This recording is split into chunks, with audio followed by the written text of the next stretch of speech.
Hi folks, welcome to this new edition of Carnivorous Plant Day, and thanks for the organization by ICPS. Thanks to Kenny to invite me to make this video. I'm Aurélien Bour. I'm scientific curator in Nantes Botanical Garden in Western France. I work in Botanical Garden as a botanist and scientist. My work is mostly dedicated to identification of plant and scientific projects, and I work mostly in taxonomy, nomenclature, and database. And as there's so many people which are good growers and make travels with carnivorous plants, I would like to offer you another point of view in carnivorous plants botany, the taxonomy, and mostly the nomenclature, the naming of the plants, why we use Latin, why we're naming the plants like this, why there are some termination of naming of the plants, and how we did it. So it's not a really fun subject, but I love this subject. So I offer you this part of my work. So here I put some picture of problematic taxa. We will see why. First, there's a subtle difference between nomenclature and taxonomy. I will explain you because I think that's for many people that's the same thing or perhaps a mistake. The nomenclature is only the science of names. You just have to respect the International Code of Nomenclature. That's completely objective. That's only a kind of grammar, and you have to respect it. It's a science of naming. The taxonomy is completely different. That you have to use a good nomenclature in taxonomy, but that's subjective. If you decide to put a name in synonymy or in subspecies or not in species, that's a kind of taxonomy, and that's a point of view. That's subjective. The nomenclature we use in botany is based in Systema Naturae, Carolus Linnaeus. It's really old, and epithet is binominal nomenclature in the 10th edition. And at this time only, we have to use a genus and a species, which are noun and adjective, to designate species of life, not only plants or botany, but also animals and whatever kind of life. It's in Latin, because at this time, Latin was the language of science, every science. We consider actually Latin as a dead language, but it's still in use. For example, in science, in botany, you still use Latin, but also for the clergy. That's really strange because Latin is a really old language in usage in the Antiquity to Middle Age as a vernacular language in most of the Western and Southern Europe, but with a strong decline between Middle Age, but still in use in diplomacy, in philosophy, in science. As Latin has a really long history, there's some reform in the use and the orthograph of Latin. And since the 19th century, we consider that we talk Neo-Latin. That's not the Old Latin. And as you imagine, a really old language, which has been spoken for nearly 1,000 years, have many evolution in this using. So, which Latin are we spoken? Is the Old Latin? Is the Latin of the Middle Age? Is it so universal? Because we say that Latin is universal for everybody. That's easy, but no. Here is the first Latin alphabet. You will see that many letters that we use actually in English or French, for example, and other language, and also in botany. Around here, for example, you don't have K, you don't have Y, you don't have Z.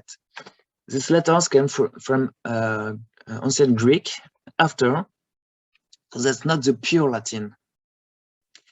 And also, it's also funny to say that Latin are completely universal, and we all spoken the same Latin. But no, it's not so easy to pronounce the Latin. It's not so easy to understand people when it is spoke Latin. And how to pronounce Latin? Actually, we cannot know how people speak Latin in antiquity in Roma. But we know that most of Hochdeutsch, the actual German, are bad in the pronunciation of Latin. So sorry, but the best people who speak Latin are German. For example, English are really bad Latinists because many letters are pronounced like in English. I've put here some letters on the left used in Latin and the pronunciation of official Neo-Latin. For example, you have to pronounce it U as a vowel or W as a semiconsonant. For example, utricularia or pinguicula. In pinguicula, you hear not the U but the W. The R. That's not like in our bad French language, R, but R, like in many languages in Eastern Europe. Roridura gorgonias, for example. A and E, that's a diphthong, A, but since 2nd century, we could consider it as a monophthong, like E. For example, in Nepenthes enigma or Nepenthes enigma, both are accepted. Why? I, it's E, or in semiconsonant, Y. For example, Drosera burmanii, you have to pronounce the 2 E, or Pinguicula elaciae. Elaciae is also a semiconsonant. The S is S, never Z. Like in Drosera sesilifolia. A and U is also a diphthong, AU, like in Utricularia australis, and not australis. The C is only strong C, K, like in K. Like in Utricularia circumvoluta, that's not accepted, that's circumvoluta. That's better. C and H, it's K, with an aspiration. It's also from ancient Greek, like in Kelonian. There's never sh or no ch. That's Drosera chimaera. The G is G. For example, we would like to pronounce it Pinguicula gigantea, but it's gigantea. O and E, that's also a diphthong. Like in Coelophila,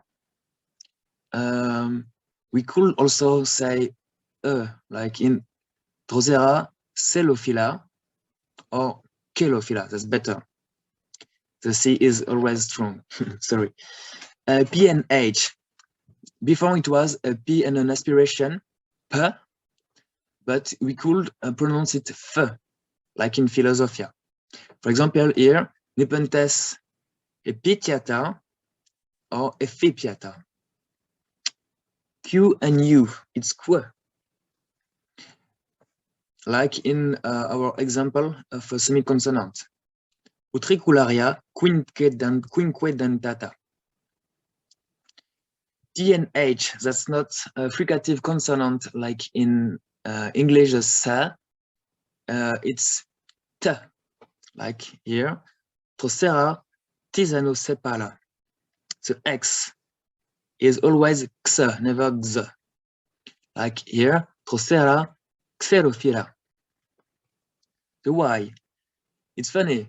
Like in German, that's upsilon. That's not E, that's U. For example, our Drosophilum, Lusitanicum, the best it's to pronounce is Drosophilum lusitanicum. The Z, it's also a letter from Greek, and the best is to pronounce it D. Like here, Drosera zigzagia. We could also say zigzagia, but the best is zigzagia. Well, but here that's only names from Latin and from Greek. But as you know, there's a lot of name in botany, in science, which are not from Latin or Greek.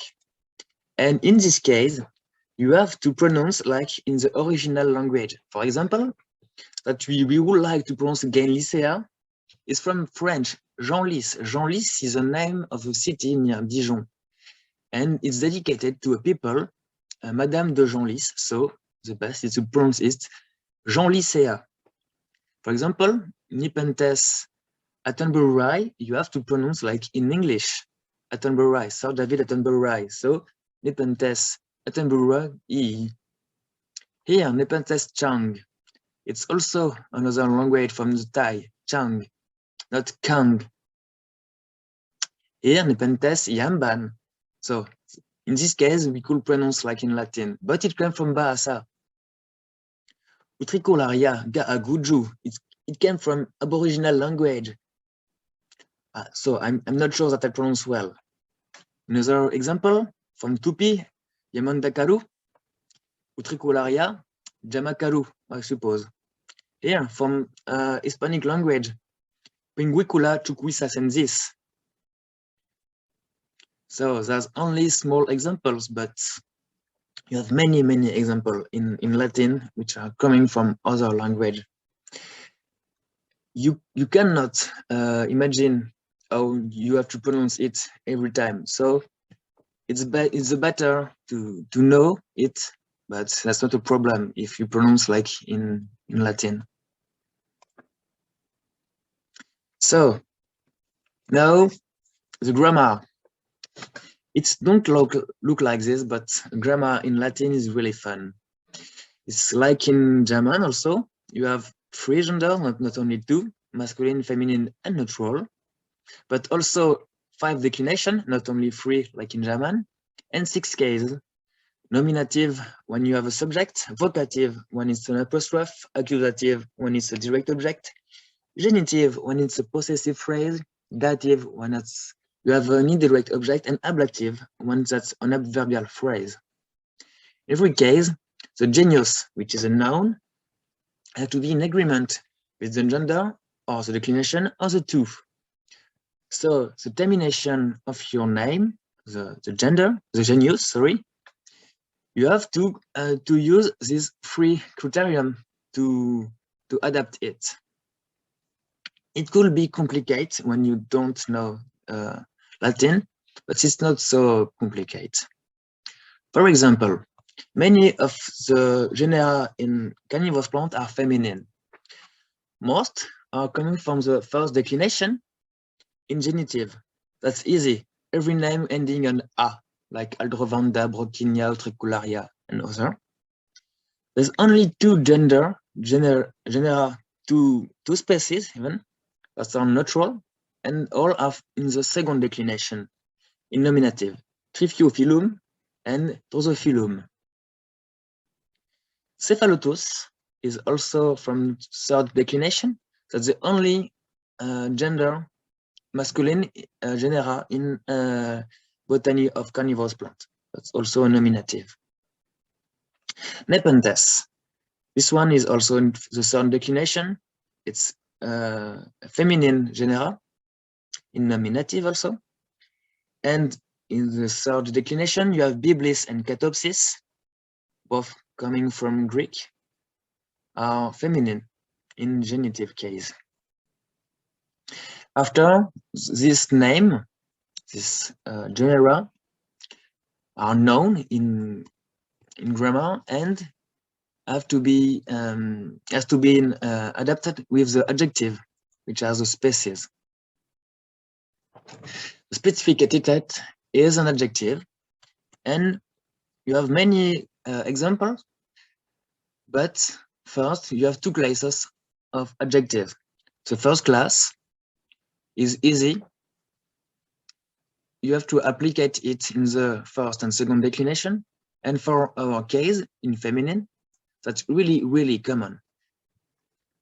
It's only a in termination. For example, Drosera rotundifolia. In neutral, there's only two examples, Triphyophyllum peltatum and Drosophilum lusitanicum. In the second class of third declination, that's the only case in masculine is Cephalotus follicularis, and for the feminine, it's is, like in masculine. That's the case for every name using a geographical epithet. For example, Pinguicula cubensis, or Nepenthes borneensis, bocorensis, or, for example, Nepenthes spectabilis. Natural, there's no example in the third declination. There are so a few special cases. For example, the ending on X, that's invariable. Nepenthes tenax and Drosera felix, for example. So the two names are feminine, but if you have this case in neutral of masculine genera, you have also tenax and felix as completely invariable. Also invariable, or it's a comparative. For example, Drosera bicolor, Utricularia tricolor, and Heliumphora minor. Os is from Greek, like in Drosera callistos and Utricularia monanthos. Another case is the noun in apposition. There's a few examples of substantive in carnivorous plants. I know only these two, Jeanlicea oxycentron and Drosera aureopodium. For other plants, for example, philodendron, name from Greek with ending on on, like philodendron, are substantive.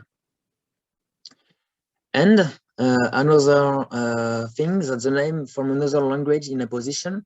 That's most common, because you don't have to adapt the noun in Latin, just put the name. For example, Nepenthes raja, Bongso, Biak, Zigon. Yes, that's more and more common. And it could be in every language, Indian, Bahasa, Aboriginal, Amerindian, so just put the name. But for other examples, that's really common also.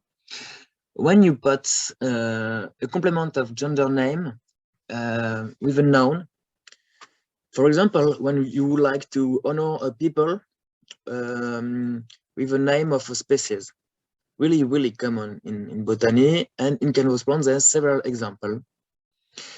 And depending of many things in the gender of the people you would like to honor, of the ending of his or her name, and if it's only one person or two persons. And we have many examples in Carnivorous Plants, and that explain us also why there's so many ending in Carnivorous Plants names.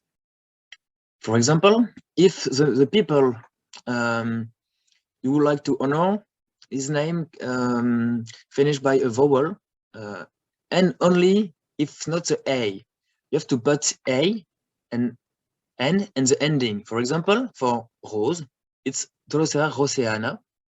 For Sergio Zamudio, Pinguicula zamudioana. The A, it's because the name Drosera is feminine, if you remember well. That's if you want an adjective. Or if you want a substantive, you have four cases, if it's singular or plural, or masculine and feminine. Just add I, for example, Publis geoi or Utricularia Geoffrey. If it's a plural, you have to put orum, but I don't know example in Carnivorous Plants. It's a feminine, you have to put A and E. It's like the E. For example, Utricularia pollineae and Nepenthes izumiae. It's for Pauline and Izumi.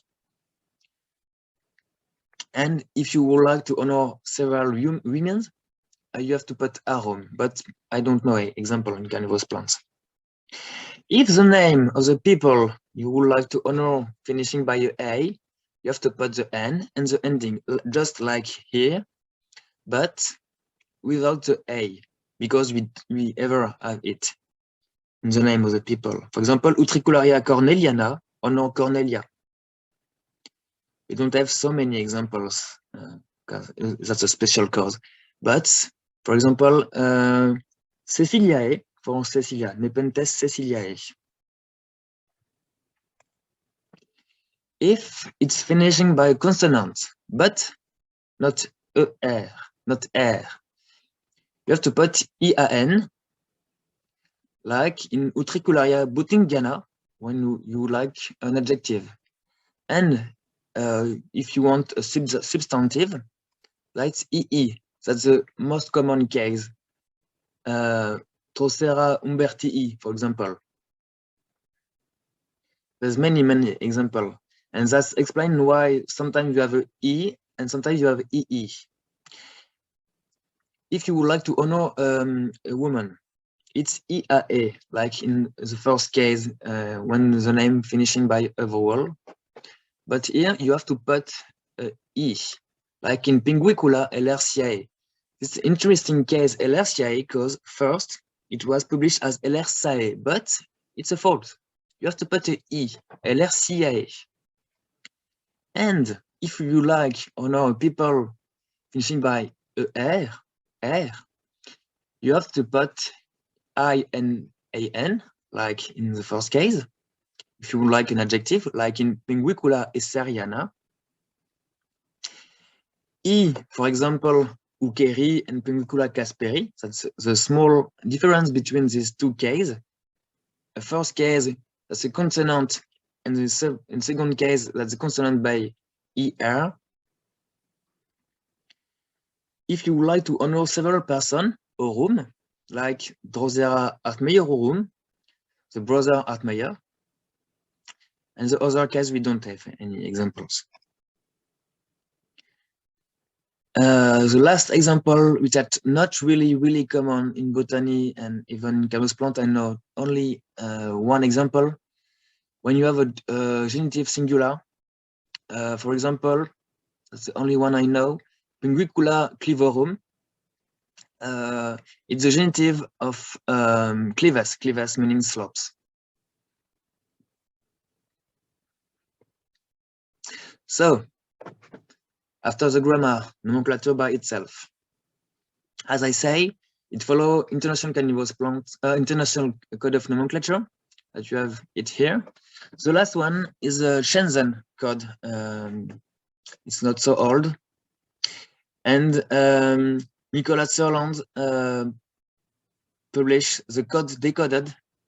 It's easy to read and quite a bit funny, because International Code of Nomenclature, it's a little bit boring. For example, in the code decoded, Nicolas Sörland explained how to publish a new name. And between a name published and a name correct, there's several levels.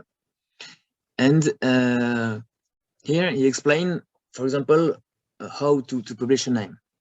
You have to publish it in a good publication, in a review, with a form which complies with the code. You have to read the code and respect the Latin grammar. First, you have to write a description, a diagnosis in Latin, but since 2012, you could made it in Latin, in English, sorry. You have to put an herbarium specimen and designate it as the type.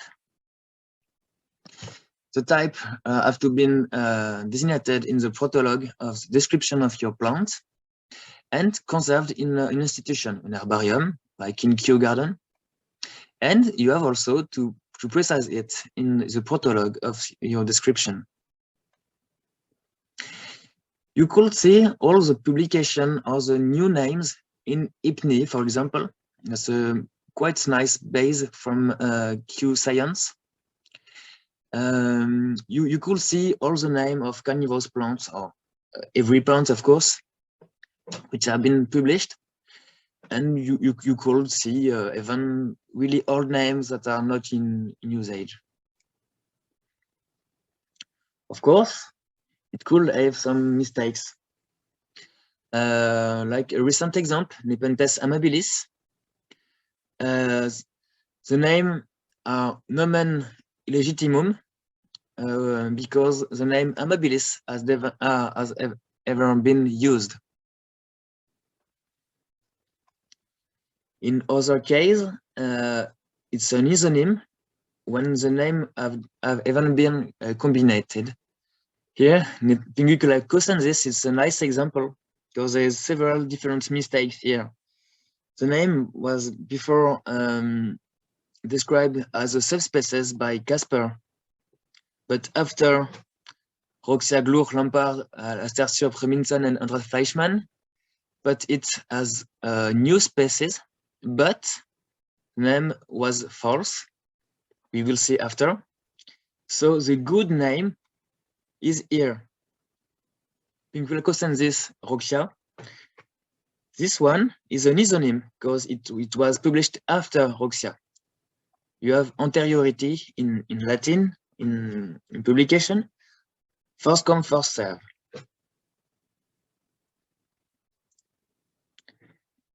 Here, nomen illegitimum, because there was a mistake in the type citation. So this one is old, Pinguicula loeana. Since 2018, it was legitimum. Another nice example is Drosera longifolia by Linné. This name is a nomen regiscendum because the type of Drosera longifolia mixed two species, Drosera anglica and Drosera intermedia. So we could not use this name. It's not only a synonym, it's false. We could not use it. For the example of Pinguicula cosensis, the first publication of Casper, so the mistake in the IPNI. The first publication by Casper use a description, but there is not a citation of type. So the first publication by Casper in 1962 are false. You could not cite it for your recombination. So only the second name, the second publication are good. Another case that I ever quote, Pinguicula ellersiae, that's a mistake, a small mistake in grammar. Here you will see it was published as ellersae, which is a mistake. You have to respect the name ending by a consonant, so you have to put I a E. Another mistake, Nepenthes amata was published as amatus, like in masculine, but Linné has in the genus Nepenthes as feminine, so the ending is amata.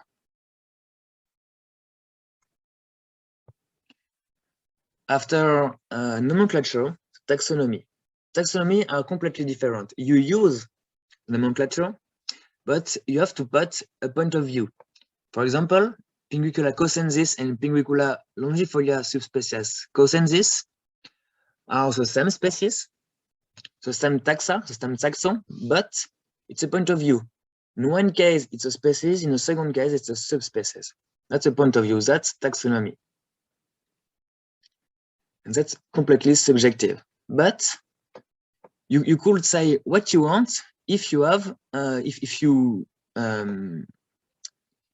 have a source. Here there's a lot of source of taxonomy. You could use you could refer to a publication, to a monography, to what you want. For example, here, the taxonomy of Sarracenia, a little bit debated. Here's the vision of Macpherson and Schnell, and here's the vision of Barry Rice. The two are good. That's point of view. You could use what you want, but you have to refer to your source. There's many publications in monography. That's a good source to have your taxonomic revision, your point of view. You could use publication, and you could also use a database. For example, Carnivorous Plant database. It's a good view of taxonomy, or POWO, Plants of the World Online. It's not specialized in carnivorous plants, but it could offer a good view of taxonomy. So use what you want, but source your information. A name is never false. It's only a point of view. So source your information. So that's the end of my presentation. I hope it was not so boring to talk about taxonomy, nomenclature, and Latin grammar. So I hope you enjoy it, and bye.